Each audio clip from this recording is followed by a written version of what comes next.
시간이 되었으므로 수요 저녁 예배를 하나님 앞에 드리겠습니다. 다 같이 묵도하시겠습니다.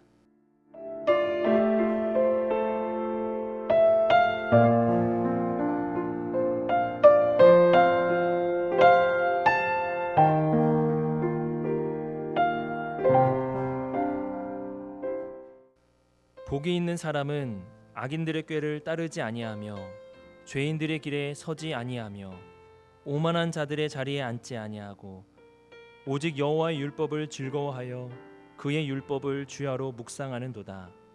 그는 시냇가에 심은 나무가 철을 따라 열매를 맺으며 그 잎사귀가 마르지 아니함 같으니 그가 하는 모든 일이 다 형통하리로다. 하나님은 영이시니 예배하는 자가 영과 진리로 예배할지니라. 아멘.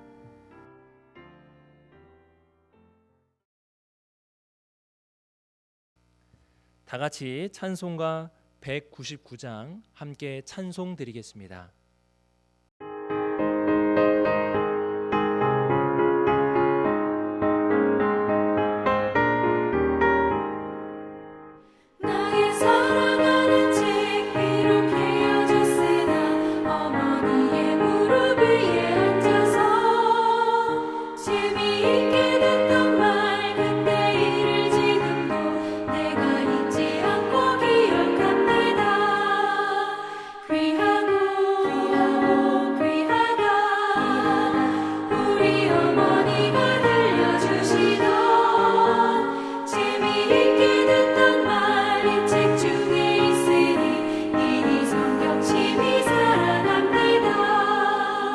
옛날 용맹스럽던 다니엘의 경험과 유대 임금 다윗 왕의 역사와 주의 선지 엘리야 바람 타고 하늘에 올라가던 일을 기억합니다.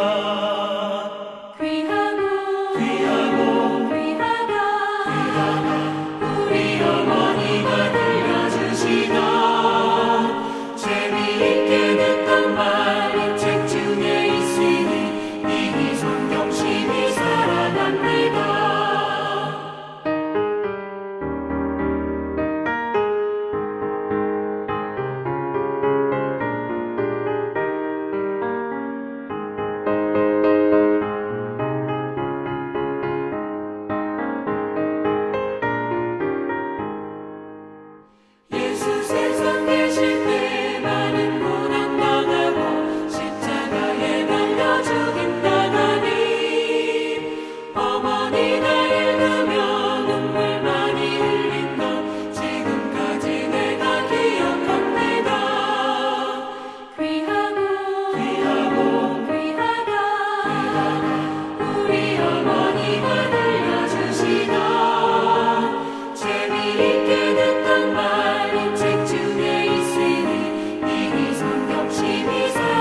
우리 함께 기도드리겠습니다.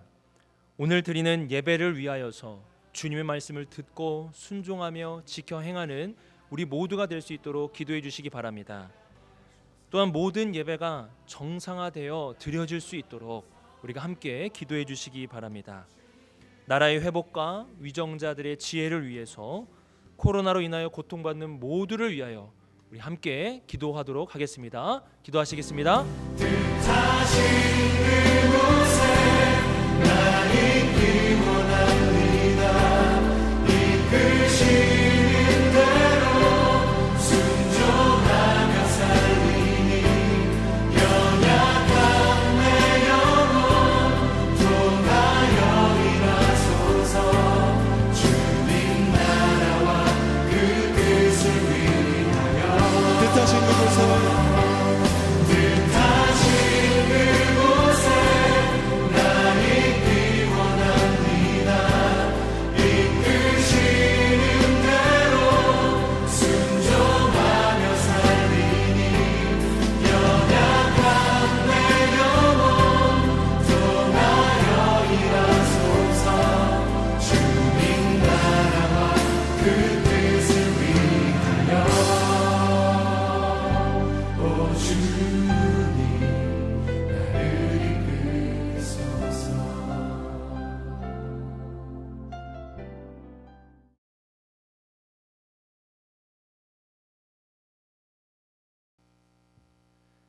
하나님의 말씀을 살펴보겠습니다.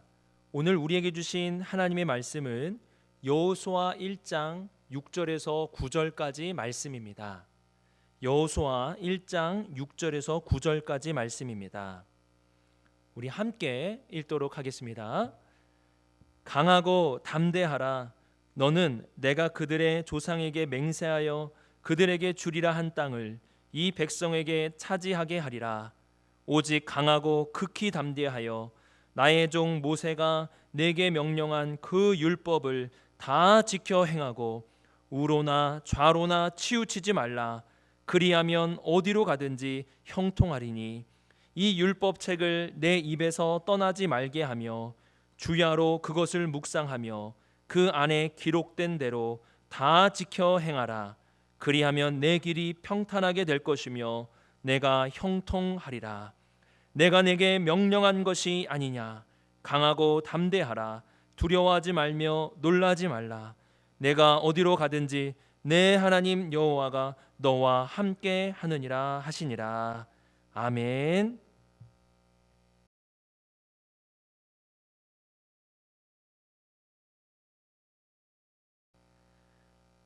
하나님이 사랑하시는 우리 비산동교회 성도님들, 지난 3일간 평안하셨습니까? 오늘 하나님께서 우리에게 주신 말씀은 여호수아 1장 6절에서 9절까지 말씀입니다. 여러분, 오늘 말씀을 이렇게 읽어보시면서 유독 우리가 잘 아는 하나님의 말씀이 반복되는 것을 여러분 보셨을 텐데요. 바로 그 말씀은 강하고 담대하라라는 하나님의 말씀입니다. 우리가 6절에서 9절까지밖에 안 읽었는데요. 여기서 무려 하나님께서 여호수아에게 3번이나 반복해서 강하고 담대하라 이렇게 말씀하시는 것을 볼 수가 있습니다. 하나님께서 이렇게 강조해서 반복해서 말씀하시는 이유가 무엇이겠습니까? 그만큼 여호수아가 지금 두려워하고 있는 것이 크기 때문에 그러한 것입니다.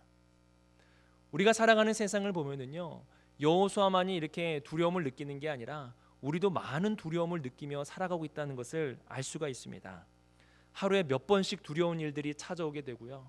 어떤 분들은 이 두려움에서 빠져나오지 못해서 그 두려움 가운데 살고 있는 분들도 있는 것을 볼 수가 있습니다. 이처럼 이 두려움이라는 것은 우리의 삶 속에서 때려야 뗄 수 없는, 참 우리의 삶에 자주 찾아오는 것임을 우리가 알 수 있는데요.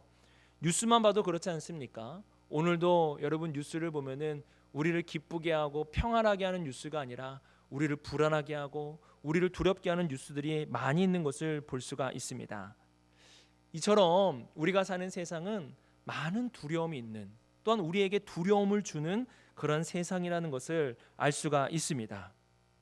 그런데 오늘 말씀을 여러분 잘 보시면은 하나님께서 여호수아가 두려워하고 있는 것을 정확하게 아셔서 그 두려움이 여호수아에게 오는 통로를 하나님께서 막아주고 있다라는 것을 알 수가 있습니다. 그러니까 이 두려움이라는 것은 어떠한 통로가 있는데 그 통로를 거쳐서 우리에게 오고 있다라는 것입니다. 하나님께서는 이러한 두려움의 그런 모습을 알고 있기 때문에 두려움이 오는 통로를 막아주셔서 여호수아로 하여금 강하고 담대하게 살아갈 수 있도록 그렇게 하고 계시는 것을 오늘 말씀은 우리에게 알려주고 있습니다. 그러니까 우리는 이 두려움이라는 게 그냥 오는 게 아니라 어떠한 통로, 두려움이 찾아오는 통로가 있다라는 사실을 기억해야 됩니다. 그리고 그 통로는 바로 하나님께서 오늘 말씀을 통하여서 우리에게 알려주시고 그 통로를 어떻게 막아주시는지도 하나님께서 우리에게 알려주고 있다는 사실입니다. 그러면은 이 두려움은 어떠한 통로로 우리에게 찾아오는가요? 첫 번째로 두려움은 알 수 없는 미래, 알 수 없는 미래라는 통로를 통하여서 우리에게 찾아옵니다. 여러분 6절 말씀을 보세요. 6절 말씀을 보시면은 강하고 담대하라라는 말씀을 하는 것을 볼 수가 있습니다. 그리고 그 다음에 그 히브리어 원어를 보게 되면은 이 다음에 키라는 히브리어가 쓰여져 있습니다. 이 키라는 히브리어의 뜻은 왜냐하면이라는 뜻이에요. 근데 너무나 많이 사용되기 때문에 이 개역개정이나 이런 부분에서는 생략을 많이 하기도 합니다. 그런데 오늘 6절 말씀을 보면은 생략하지 않고 읽는 게 더 많이 도움이 됩니다. 제가 한번 왜냐하면을 놓고 한번 읽어보도록 하겠습니다. 강하고 담대하라. 왜냐하면 너는 내가 그들의 조상에게 맹세하여 그들에게 주리라 한 땅을 이 백성에게 차지하게 할 것이기 때문이다. 이렇게 우리가 이 말씀을 볼 수가 있습니다.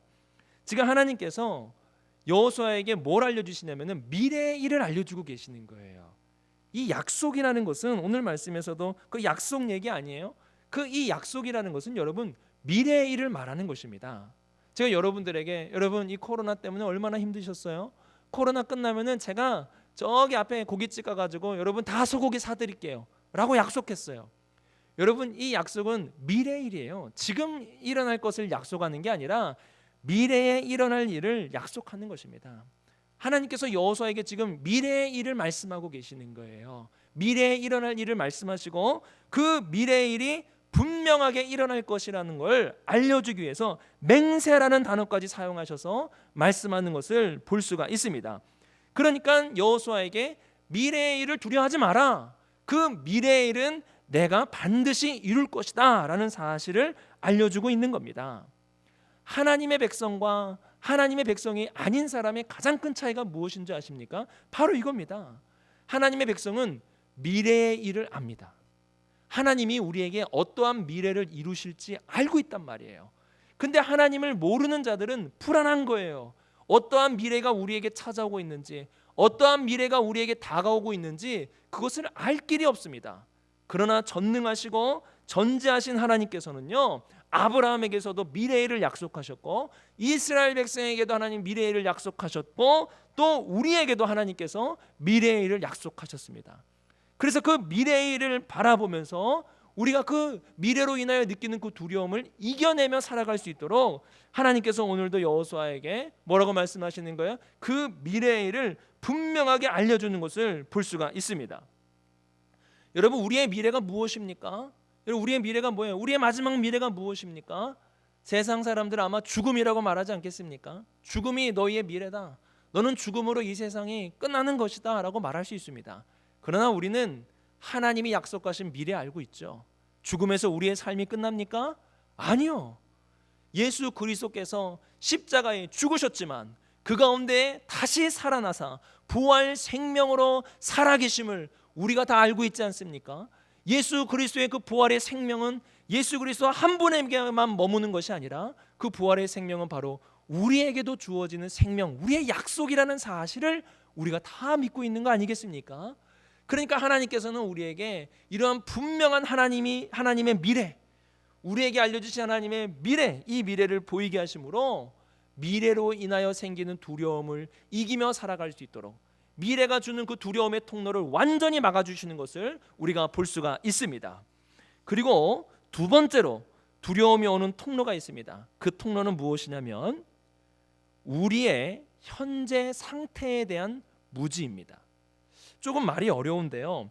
9절 말씀, 먼저 9절 말씀을 우리가 살펴볼 텐데요. 우리 9절 말씀 같이 한번 읽어보겠습니다. 시작. 내가 내게 명령한 것이 아니냐. 강하고 담대하라. 두려워하지 말며 놀라지 말라. 내가 어디로 가든지 내 하나님 여호와가 너와 함께 하느니라 하시니라. 이 말씀에도 보면은요, 앞서서 우리가 살펴본 6절 말씀과 같이 히브리어 키, 이 왜냐하면이라는 단어가 있습니다. 어디에 있냐면은 놀라지 말라라고 되어 있고 그 다음에 키가 있어요. 왜냐하면 내가 어디로 가든지 내 하나님 여호와가 너와 함께 하시기 때문에 너희는 그 강하고 담대하라라고 지금 말씀하고 있는 것을 볼 수가 있습니다. 앞서 우리가 살펴본 6절 말씀은 제가 미래형이라 그랬어요. 미래에 일어날 일에 대한 하나님의 말씀이라 그랬습니다. 오늘 우리가 여기 이 9절 말씀은 미래형이 아니에요. 현재형으로 되어 있습니다. 하나님이 함께 하시는 것은 미래의 일, 하나님이 너와 함께 하실 거야, 이게 아니에요. 지금 이 9절 말씀은 지금 너와 함께하고 있다라는 사실을 말씀하고 있는 것을 볼 수가 있습니다. 그러니까 지금 우리의 상태가 어떤 상태입니까? 하나님이 함께하고 있는 상태라는 사실을 알려주고 있는 것입니다. 제가 그 신학교 MDB 다닐 때 영성 훈련을 했는데요. 저희 학교는 이제 1년에 한 차례, 두 차례씩 영성 훈련을 이렇게 가서 영성을 아주 뜨겁게 하는 그런 시간을 갖는데요. 그때 한 강사님이 했던 말을 제가 잊을 수가 없습니다. 그때 그 강사님이 뭐라 그랬냐면은 사탄이 우리를 속이는 게 있다는 거예요. 어떻게 우리를 속이고 미혹하느냐, 이렇게 속인다는 거예요. 사탄은 여러분들이 방에 들어가서 문을 닫는 순간 그 순간 이곳에 당신 혼자라고 말합니다. 방문을 닫는 순간 이 방 안에는 당신 혼자만 있는다라고 말한다는 거예요. 사탄의 유혹이라는 것입니다. 뭐예요? 하나님이 지금 함께하고 있다라는 사실을 잊게 만드는 게 사탄의 아주 유혹이고 사탄이 우리를 두렵게 하는 방법이라는 거예요. 하나님이 우리와 함께하고 있다라는 사실을 우리는 잊어서는 안 되는 거예요. 현재 지금 하나님이 우리와 함께하고 있다라는 겁니다. 여러분, 우리가 이 세상을 살면서 죽음을 맞이하는 순간, 여러분 생각해 보세요. 죽는 순간만은요, 우리가 혼자입니다. 누가 어떻게 내가 죽는다 그래서 같이 죽습니까? 나 혼자 죽는 거 아니에요? 아무리 사랑하는 자녀들, 남편, 아내 옆에 있어도요, 죽는 순간은 저 혼자 죽어야 되는 거예요. 얼마나 두렵습니까? 그런데 하나님께서 예수 그리스도 안에서 우리에게 주신 놀라운 복음이 무엇입니까? 그리스도와 함께, 내가 함께, 그리스도와 함께 십자가에 못 박혔나니. 저 혼자만 죽는 거예요? 아니요. 죽음의 순간에도 그리스도는 함께 하신다라는 거예요.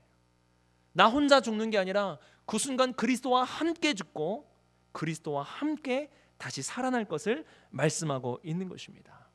우리는 죽음의 순간까지도 하나님이 함께 한다라는 사실을 잊어서는 안 되는 것입니다. 두 번째로 제가 말씀드린 두려움이 오는 통로가 무엇입니까? 하나님께서 뭘 알려주신 거예요? 우리 현재 상태에 대한 무지, 지금 하나님이 나와 함께하고 있다는 사실을 잊게 만드는 것을 통해서 두려움이 우리에게 들어온다는 사실을 잊어서는 안 됩니다. 그리고 세 번째로 두려움이 오는 통로가 있는데요, 그 세 번째가 중요한데, 세 번째는 불완전한 나 때문에 두려움이 오는 것입니다. 7절과 8절 말씀에서 여기서도 이제 강하고 담대하라는 말씀이 있는데요, 이 말씀을 보면은요, 이전 6절과 9절 말씀과 달리 강조가 되어 있다라는 사실을 알 수가 있습니다. 강조가 되어 있어요.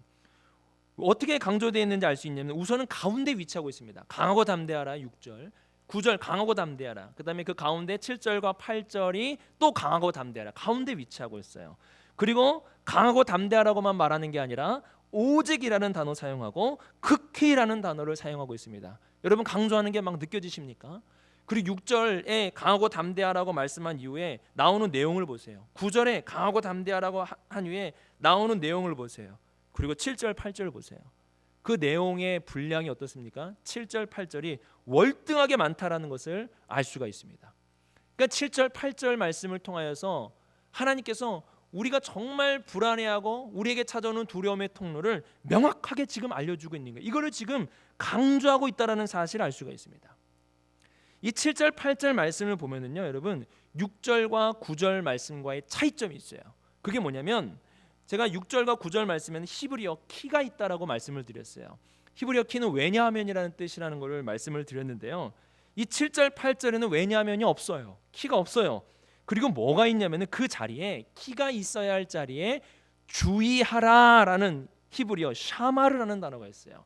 7절에도 나오고 8절에도 나오는데요, 물론 우리 한글 성경에서는 그거를 이게 부각시켜서 나타나지 않은데, 이 샤마르라는 단어가 주의하라라는 단어가 나오는 것을 볼 수가 있습니다. 여러분, 이 6절과 9절 말씀은요, 하나님이 하시는 거예요. 약속을 누가 이룹니까? 우리가 약속을 이뤄요? 아니요. 미래에 일어날 일을 우리가 어떻게 이룹니까? 그건 하나님이 하시는 거 아니에요? 그리고 9절 말씀, 함께 하시는 거, 거룩하신 하나님과 우리가 어떻게 함께 할 수 있습니까? 하나님이 그분의 은혜와 자비하심으로 우리와 함께 하시는 거예요. 그런데 7절, 8절 말씀은 달라요. 6절과 9절 말씀은 하나님이 행하시는 것인데, 7절, 8절 말씀은 뭐냐면 우리가 하는 거예요. 우리에 대한 문제를 지금 다루고 있는 겁니다. 그래서 주의하라라는 말을 하는데, 주의할 대상이 누구예요? 하나님이 아니에요. 하나님 주의하세요, 이게 아니에요. 누가 주의해야 되는 거예요? 바로 내가 주의해야 된다라는 사실을 말씀하고 있는 거예요. 내가 불완전하기 때문에, 내가 불완전한 존재이기 때문에 너는 주의해야 된다라고 지금 말씀하고 있는 것을 우리가 알 수 있는 것입니다. 여러분, 우리가 이 세상에서 오는 어떤 이런 두려움들, 왜 이렇게 우리가 두려워하는가? 골리앗이 너무 크기 때문에, 그 골리앗이 너무 힘이 세기 때문에 우리가 두려워한다. 물론 그럴 수 있어요. 골리앗이 크잖아요. 힘이 세잖아요. 그런데 진짜 한번 생각해 보세요, 여러분. 그게 골리앗 때문에 두려운 것인지, 아니면 그 골리앗을 이길 수 없는 연약한 나 때문인지. 이 불안함, 이 두려움이라는 것을 생각해 보면은 사실 그 두려움의 그 원인은 사실 저에게 있는 경우가 많이 있습니다. 나의 불완전함 때문에 이러한 두려움이 찾아온다라는 사실이에요.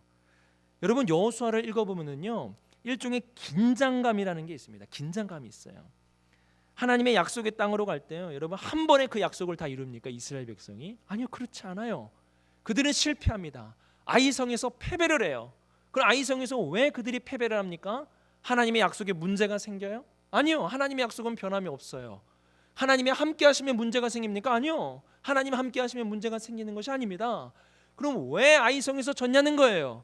하나님의 말씀대로 따르지 않은 그 불완전한 인간 때문에 어떻게 된 거예요? 그 성에서 패배한 거 아니겠습니까? 그러니까 여호수아서에서 나타난 이 긴장감은요, 불완전한 인간, 불완전한 나와 같은 존재 때문에 생기는 긴장감이라는 사실을 우리가 놓쳐서는 안 되는 것입니다. 그래서 하나님께서는 우리의 불완전함, 우리의 이러한 불완전함을 이 말씀을 통해 깨닫게 하시는 거예요. 그래서 주의해야 된다라는 거예요.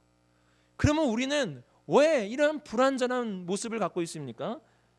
왜 우리는 불완전합니까? 여러분, 우리 스스로를 잘 돌아보세요. 얼마나 불완전한지. 첫 번째로 우리는 치우칩니다. 우리는 치우치는 존재예요. 이게 맞다고 생각해서 그게 꼭 맞습니까? 아니요. 우리가 치우쳐서 틀린 것도 맞다라고 막 우길 수도 있어요. 그래서 부부싸움 하는 거 여러분 한번 보세요. 둘 다 옳다 그래요. 둘 다 맞아요. 여기서 남편 얘기 들으면 남편 말 맞아요. 저기서 아내 얘기 들으면 아내 얘기 맞아요. 그런데 왜 싸우냐는 거예요. 치우치고 있기 때문에 그래요. 근데 그걸 모르는 거예요. 그래서 인간은 불완전합니다. 또 인간은요, 무엇이 선인지, 어떻게 살아가는 게 진리인지, 어떻게 살아가는 게 생명의 길인지 몰라요. 그래서 계속 우왕좌왕하며 갈팡질팡하며 살아가는 것이 우리란 말이에요. 그래서 불완전한 거예요. 뭘 해도 불완전한 모습이 나타나는 게 우리의 모습이라는 것을 알 수가 있습니다. 저만 봐도 그래요. 여러분, 제가 이 목회자로 이렇게 사명을 감당하고 있는데요, 제가 이 목회 이렇게 비산동교회에서도 우리 성도님들과 함께 이렇게 또 하나님의 은혜로 목회를 하고 있는데, 사실 저 보면은요 불안합니다. 불안해요. 저 보면 불안해요. 정말 잘할 수 있을까? 내가 이 성도님들에게 뭐 좀 잘못해가지고 상처 입혀가지고 그분을 믿음의 길에서 떨어뜨리는 건 아닌가? 막 이러한 저의 진짜 모습을 알고 있기 때문에 저도 불안합니다. 이러한 불완전한 이러한 우리 때문에 하나님께서 오늘 말씀을 통해서 이런 불완전한 우리가 온전한 길을 향해 갈 수 있도록 하나님께서 알려주고 있는 거예요. 그러면은 이러한 불완전함을 올바르게 잡아줄 수 있는 게 무엇이냐? 우리의 이러한 불완전함을 올바르게 잡아주시는 것이 무엇이냐? 오늘 말씀에서는 그것이 바로 성경이다라고 말씀하고 있습니다. 하나님의 말씀이라는 거예요. 여러분 7절 말씀 보세요. 같이 한번 읽어보겠습니다. 오직 강하고 극히 담대하여 나의 종 모세가 내게 명령한 그 율법을 다 지켜 행하고 우로나 좌로나 치우치지 말라. 그리하면 어디로 가든지 형통하리니. 이사야서에서 사람을 어떻게 평가합니까? 양과 같다. 사람은 치우치는 존재다라고 이렇게 평가하고 있는 거 아니겠어요? 그런데 하나님의 말씀은 어떻습니까? 기준이 있는 거예요. 기준. 그래서 그 하나님의 말씀대로 우리가 살아가게 된다면은 그 기준에 따라 살아간다라는 것입니다. 그래서 치우치지 않게 되는 거예요. 바울이 이 성경에 대해서, 성경의 기능, 유익에 대해서 뭐라고 얘기합니까? 모든 성경은 하나님의 감동으로 된 것으로 교훈과 책망과 바르게 함과 의로 교육하기에 유익하니라고 말씀하고 있어요. 우리가 무언가 치우치게 되면은 책망하는 것이 성경이고요. 우리가 무언가 바르지 못한 길을 가게 되면은 바르게 하도록 우리를 가르쳐 주는 게 성경이라는 거예요. 그래서 이 성경은 우리로 하여금 한 곳에 치우치는 불완전한 우리를 기준으로, 정말 생명의 기준으로 다시 이끌어 주는 것이 이 성경의 기능이라는 것을 우리가 알 수가 있습니다. 또한 이 성경을 보시면은요 7절 8절에 반복하고 있는 말씀이 있는데 그게 뭐냐면은 형통이라는 말씀입니다. 이 하나님의 말씀은 우리를 형통의 길로 이끌어 준다는 거예요. 이 형통이라는 말은 여러분 성공이라는 말하고 똑같은 말입니다. 성공이에요. 우리는 모두가 다 이 성공하고 싶어 하는 거 아니에요? 성공하고 싶은 거예요. 근데 진짜 성공의 길을 어떻게 가느냐는 거예요. 진짜 성공의 길을 어떻게 하면 갈 수 있느냐. 이 세상에서 가장 성공한 분이 누구십니까? 예수 그리스도 아닙니까? 예수 그리스도께서 이 세상에서 가장 성공한 길을 가신 분 아니에요? 그래서 우리는 세상에서 말하는 성공과 다른 성공을 예수 그리스도 안에서 발견하는 겁니다. 세상에서는 부와 명예와 이러한 것이 높아지는 것을 성공이라고 얘기하지만 예수 그리스도는 다른 얘기를 하는 거예요. 십자가에 죽으면서 우리에게 진정한 성공의 길을 알려주고 계시는 겁니다. 성경은 바로 진짜 우리가 가야 할 성공의 길을 알려주고 있어요. 그러면 성경은 우리에게 어떻게 하는 것이 성공의 길이냐, 우리가 어떻게 하면 성공의 길을 걸어갈 수 있느냐라고 말씀하고 있습니까? 예수님께서 분명하게 알려주셨습니다. 성경이 말하고 있는 성공의 길이 무엇인지 분명하게 알려주셨어요. 그것은 무엇이냐? 예수님께서 이렇게 요약하셨죠. 하나님 사랑과 이웃 사랑이다. 성경이 말하고 있는 성공의 비결은 바로 사랑입니다. 그래서 성경은 읽으면 읽을수록 우리에게 사랑하라고 말씀합니다. 사랑할 때 진짜 성공할 수 있다고 우리에게 말씀하는 것이 바로 이 성경이라는 거예요. 그래서 우리가 어떻게 살아가야 하나, 어떻게 사는 것이 생명이고 어떻게 사는 것이 진리고 어떻게 사는 것이 의로운 길인가 라고 물을 때에 세상에서는 너무나 다양하고 복잡하고 혼란스러운 것을 얘기하지만 성경은 분명하게 얘기하는 거예요. 사랑하라. 하나님을 사랑하라. 이웃을 사랑하라.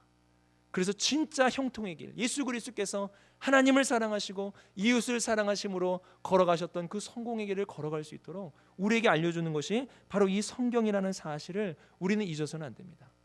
그러니까 성경은 불완전한 우리, 치우치고 어디로 가야 할지 모르는, 올바른 길이 무엇인지 모르는 우리들에게 기준을 알려주고 그리고 우리가 마땅히 가야 할 길을 분명하게 알려주는 하나님의 귀한 도구라는 사실을 우리는 잊어서는 안 되는 것입니다. 여러분, 제가 이러한 하나님의 말씀, 이 성경에 대해서 이렇게 쭉 보다가 오늘 말씀의 제목을 정하는데 좀 고민이 됐어요. 어떤 부분이냐면은 여러분 8절 말씀을 보세요. 8절 말씀을 보면 이게 제가 제목을 정하다가 하나를 뺐다가 다시 넣었는데요. 오늘 말씀을 보면은 기록된 대로, 그 안에 기록된 대로 다 지켜 행하라. 이 말씀이 좀 부담이 되는 거예요. 여러분 부담 안 되세요? 예, 성경이 하나님께서 강하고 담대하기 위해서는 나의 이 불완전함을 이제 보게 되고 성경에 있는 말씀을 기억하고 날마다 말씀을 묵상하며 그것을 기록된 것을 지키면서 살아가야 되는 것을 말씀하고 있는데 다 지키라는 거예요. 다. 제가 그래가지고 설교 제목을 이렇게 쓰는데 처음에는 이 다자를 뺐어요. 아, 어떻게 그러냐, 우리 성도님들 부담 가질 것 같은 게, 저도 부담이 되는데 그 얼마나 이 부담이 되겠어요. 그래가지고 이 다자를 뺐습니다. 그래서 기록된 대로 지켜 행하라 이렇게 썼다가 말씀을 곰곰이 묵상하는데 이거 다자 넣어도 되겠더라고요. 이거 다자 넣어도 그렇게 부담이 되는 게 아니더라고요. 만약에 이것을 있는 그대로 우리가 보게 되면은 율법주의자가 됩니다. 이것을 다 지켜 행하면 의로운 자가 된다라는 생각을 하게 돼요. 근데 이 말씀에서 의도는 그런 게 아니에요. 이거 말씀 지켜 행해서 의로운 자가 되라, 그게 아니에요. 뭐예요?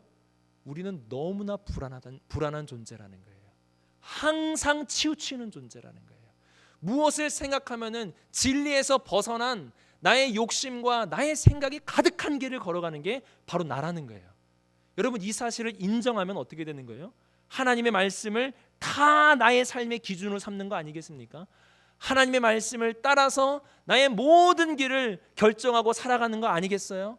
그러니까 나의 불완전함, 나의 연약함을 깨닫는 자는요, 이 말씀이 부담되는 게 아니에요. 오히려 감사한 거 아니에요? 하나님의 말씀대로 다 지키면 되는 거 아니에요? 그러면은 불완전하고 내가 기준이 뭔지도 모르고 어떻게 살아야 되지도 모르는 이런 나의 삶에 하나님의 말씀으로 가득 채우기만 하면 되는 거예요. 그러면 우리의 삶은 예수 그리스도께서 걸어가신 그 길을 걸어갈 수 있다라는 거예요. 이거는 여러분들에게 부담을 주기 위한 말씀이 아닙니다. 우리가 불완전하다는 사실을 깨달으라는 거예요. 불완전한 존재라는 사실을 깨달으라는 거예요. 그래서 성경의 도우심이 반드시 필요하다는 사실을 인식하며 살아가라고 말씀하고 있는 것입니다. 우리를 불안하게 하는, 우리를 두렵게 하는 그 통로가 바로 나의 불완전함이라는 사실을 우리는 잊어서는 안 됩니다. 그 불완전함을 통하여 두려움이 오는 거예요. 하나님이 이 사실을 잘 아시고 어떻게 하는 거예요? 하나님의 말씀을 주셨습니다. 그리고 그 말씀을 붙잡고 우리에게 살아가라고 말씀하시는 거예요. 그 말씀을 붙잡고 살아간다면 강하고 지극히 강하고 아주 담대하게 살아가라. 왜? 그 말씀대로 살아가면 우리의 삶이 형통할 것이기 때문에 그러합니다. 여러분, 이렇게 하나님 말씀을 가까이 두시면서 살아가야 합니다. 하나님 말씀을 무엇보다도 사랑하셔야 돼요. 그리고 제가 한 가지만 더 여러분들에게 권면드릴 게 있다면 하나님의 말씀을 잘 배우셔야 됩니다. 여러분 한번 따라해 보세요. 하나님의 말씀을 잘 배워야 합니다. 목소리가 잘 안 들리는 것 같은데요. 다시 한번 해볼게요. 하나님의 말씀을 잘 배워야 합니다. 여러분, 하나님 말씀 잘 배워야 돼요. 그럼 여러분, 잘 배운다는 게 뭡니까? 어떻게 하면 하나님 말씀 잘 배울 수 있어요? 뛰어난 신학자 밑에서 뛰어난 교수님 밑에서 성경에 있는 말씀을 하나도 틀리지 않고 배우는 거, 여러분 그거를 성경을 잘 배우는 거라고 말할 수 있을까요? 물론 배우는 건 배우는 거죠. 근데 잘 배우는 건 아닙니다.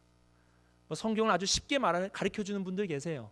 성경을 쉽게 가르쳐주는 어떤 그 목사님, 인터넷에 올라오는 그런 거 보면서 아, 성경의 말씀이 이것이구나 하고 배우는 거, 그것도 배우는 거죠. 그런데 잘 배우는 거 아닙니다. 여러분, 성경을 잘 배워야 된다고 제가 지금 말씀드리고 있는 거예요. 성경은 사랑이신 하나님께서 기록한 말씀입니다. 사랑의 말씀이에요. 그렇기 때문에 성경은 어떻게 배워야, 누구한테 배워야 되냐? 예수 그리스도 안에서 여러분을 사랑하는 목회자, 예수 그리스도 안에서 여러분을 사랑하는 교사, 그분에게 배울 때 잘 배울 수 있는 것입니다. 사랑이신 하나님의 말씀은 사랑을 통하여 배울 때 잘 배울 수 있는 것입니다. 그러므로 여러분, 우리 비산동 교회 안에서 여러분은 성경을 잘 배우실 수 있습니다. 예수 그리스도 안에서 여러분을 사랑하는 우리 담임 목사님도 계시고 또 목회자들, 또한 우리 교회 학교 교사들도 있기 때문에 그러합니다. 그래서 뭐 또 이런 말씀 드리면은 또 송 목사님 또 했던 말 또 한다 이렇게 말씀하실 수 있겠지만, 여러분 코로나 사태 끝나고 제자 입문반, 제자 훈련반, 제자 사역반 여러분 우리 다시 모집할 때요, 여러분 많이 지원하세요. 성경을 배우셔야 돼요. 잘 배우셔야 돼요. 예수 그리스도 안에서 여러분을 사랑하는 목회자 밑에서 성경을 여러분 잘 배우셔야 돼요. 그래야 치우치지 않고 기준에 따라 살아가실 수 있는 것이고, 그래야 우리가 정말로 힘써야 될 하나님 사랑과 이웃 사랑이 무엇인지 배울 수 있는 것입니다. 여러분, 이제 코로나 사태 잘 마무리되어서 우리 교회에서 제자 입문반, 제자 훈련반, 제자 사역반 있을 때 꼭 신청하시기를 간절히 바랍니다. 아멘 소리가 잘 안 들리는 것 같은데 여러분 꼭 신청하시기 바랍니다. 조금 더 커진 것 같아요. 말씀을 이제 정리하도록 하겠습니다. 하나님이 사랑하시는 우리 비산동교회 성도님들, 오늘 말씀에서 하나님은 강하고 담대하라고 무려 3번이나 우리에게 말씀하고 계십니다. 그만큼 우리가 사는 세상은 두려운 것들이 많이 있다라는 사실을 알려주고 있습니다. 이 두려움이라는 것은 어떠한 통로를 거쳐서 우리에게 오게 되는데, 그 통로가 무엇입니까? 첫 번째는 알 수 없는 미래일이에요. 이 알 수 없는 미래일의 그 통로로 두려움이 찾아올 때마다 여러분은 하나님의 약속, 하나님이 우리에게 주신 분명한 미래일을 바라보셔야 합니다. 두 번째, 그 두려움의 통로는 현재 우리의 상태를 잊게 만드는, 무지하게 만드는 것에서 온다. 지금 우리는 어떠한 상태에 있습니까? 하나님이 함께하고 있다는 사실을 잊어서는 안 됩니다. 지금 하나님 예배드리는 가운데 있는 모든 성도님들과 하나님은 함께하시고, 지금 말씀을 증거하고 있는 저와도 하나님이 지금 함께하고 계신다는 사실을 잊어서는 안 됩니다. 세 번째는 어떻게 두려움이 옵니까? 이게 중요하다 그랬죠. 나의 불완전함이라는 것을 가지고 두려움이 찾아옵니다. 그럴 때마다 여러분 어떻게 해야 돼요? 성경을 가까이 하셔야 합니다.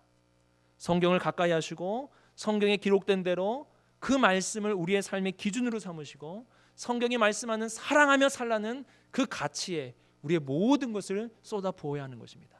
그렇게 살아갈 때 우리의 삶에 찾아오는 그 두려움의 통로가 차단이 되고 하나님이 주시는 참된 평안과 안식이 우리의 삶에 찾아오게 되는 것입니다. 여러분, 나의 불완전함을 바라보면서 성경을 가까이 하시고 나의 이 연약함을 바라보면서 성경을 더욱 뜨겁게 사랑하시고 사모하시기를 바랍니다. 그래서 이러한 마음으로 오늘도 성경을 사랑하고 가까이 두시고 성경을 사모하는 마음으로 우리에게 찾아오는 나의 불완전함을 가지고 찾아오는 이 두려움의 통로를 차단시킬 수 있는 우리 귀한 성도님들의 삶이 되시기를 간절히 바랍니다. 기도하겠습니다.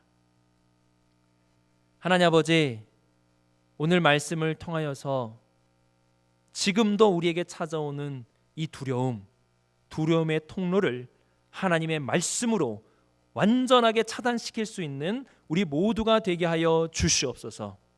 하나님의 약속, 하나님이 이루실 미래의 일을 바라보게 하시고 또한 하나님이 지금 우리와 함께 하신다라는 사실을 확증하며 살게 하시고 무엇보다 나의 불완전함 속에 빠져 사는 것이 아니라 우리에게 주신 하나님의 말씀을 기억하며 하나님의 말씀의 기준에 따라 또한 하나님의 말씀이 인도하는 그 방향에 따라 살아가는 우리 모두가 되게 하여 주시옵소서. 그래서 우리에게 찾아오는 이 두려움의 모든 통로들이 차단되어 하나님이 주시는 참된 평안과 안식으로 살아가는 우리 귀한 성도님들이 될 수 있도록 인도하여 주시옵소서. 이 모든 말씀 예수님의 이름으로 기도드렸습니다. 아멘.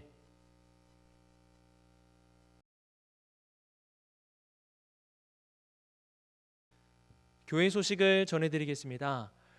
이번 주는 부활주일로 우리가 드렸습니다. 예수님의 그 부활의 생명이 우리의 생명이라는 사실을 잊지 마시고 살아가시기를 바랍니다. 또한 우리가 그동안 기도한 것과 같이 부활주일에는 함께 모여서 우리가 예배를 드렸습니다. 물론 여러 사정으로 함께 모이지 못한 분들을 위해서 또 온라인 예배도 병행하긴 하였지만 그래도 우리가 어떠한 안전사고나 또 여러 불미스러운 일 없이 너무나 은혜롭게 예배를 잘 드렸습니다.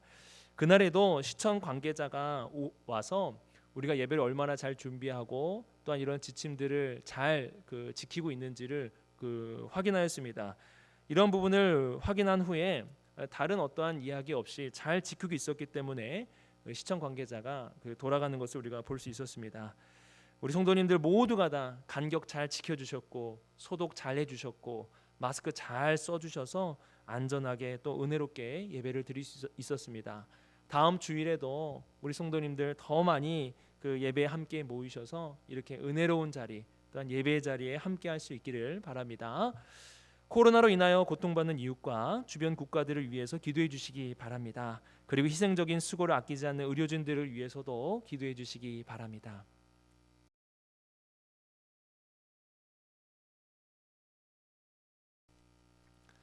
우리 오늘 말씀을 기억하면서 우리 주님 말씀하시면 함께 찬양하도록 하겠습니다.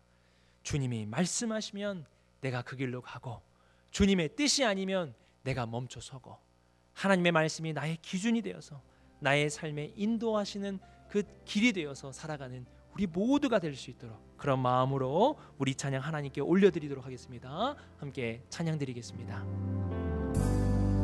주님 말씀하시면 내가 나가리라. 주님 뜻이 아니면 내가 멈춰서리다.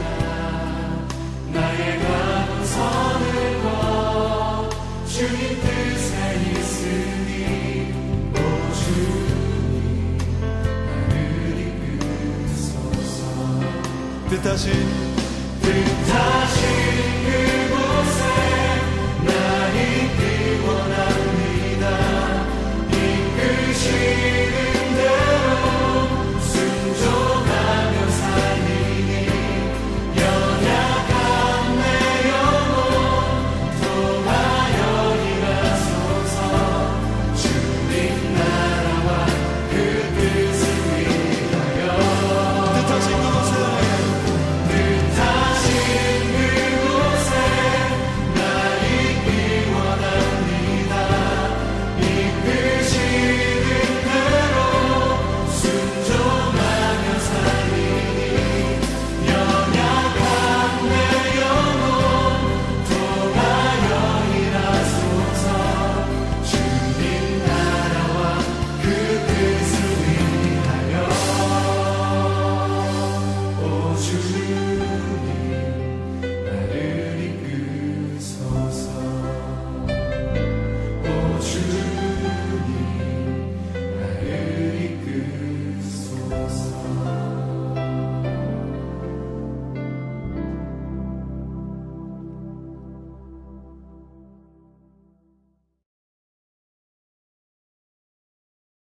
하늘에 계신 우리 아버지여, 이름이 거룩히 여김을 받으시오며 나라가 임하시오며 뜻이 하늘에서 이루어진 것 같이 땅에서도 이루어지이다. 오늘 우리에게 일용할 양식을 주시옵고 우리가 우리에게 죄 지은 자를 사하여 준 것 같이 우리의 죄를 사하여 주시옵고 우리를 시험에 들게 하지 마시옵고 다만 악에서 구하시옵소서. 나라와 권세와 영광이 아버지께 영원히 있사옵나이다. 아멘. 지존하신 주